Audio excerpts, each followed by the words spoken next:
Hai, saya Andini, presenter Artificial Intelligence dari TV1.ai. Hari ini DKI Jakarta merayakan ulang tahunnya yang ke-496.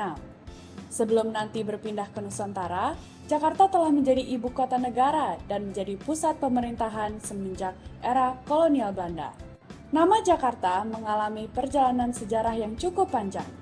Bermula dari pelabuhan kecil di Sungai Ciliwung sekitar 500 tahun yang lalu, lambat laun bertransformasi menjadi pusat perdagangan internasional dan kini dikenal dengan nama Jakarta. Sejarah tentang Jakarta tercatat oleh para pengembara Eropa di abad ke-16. Kala itu, Jakarta marak disebut sebagai Kalapa, yang merupakan pelabuhan utama kerajaan Sunda. Pelabuhan yang menjadi pusat perniagaan Portugis kala itu diserang oleh Pangeran Fathahillah pada 22 Juni tahun 1527. Sejak itu, Pangeran Fathahillah mengganti nama Sunda Kalapa menjadi Jayakarta. Tanggal penyerangan itu hingga kini diperingati sebagai ulang tahun kota Jakarta. Kemudian, pada abad ke-16, Belanda tiba dan mengambil alih kekuasaan atas Jayakarta dan mengganti namanya menjadi Batavia.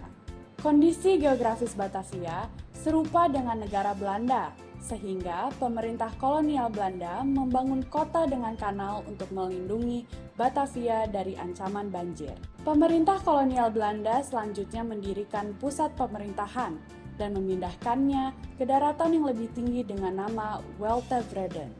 Dimulainya pendudukan Jepang di Indonesia akibat Perang Dunia Kedua pada tahun 1942, Batavia berganti nama menjadi Jakarta atau Jakarta Tokubetsu.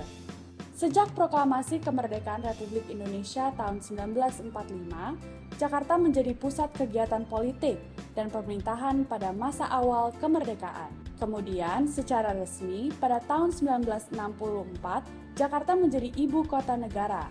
Sebagai ibu kota negara, Jakarta berkembang pesat dengan dibangunnya lokasi bisnis, akomodasi, hingga kedutaan besar bagi negara sahabat. Kini, Jakarta terus bersolek dan berkembang menjadi megapolitan. Kehidupan perkotaan yang semarak dengan berbagai keragaman, warisan budaya, hingga destinasi kelas dunia bisa ditemukan mudah di Jakarta. Dirgahayu Jakarta, saya Andini, salam!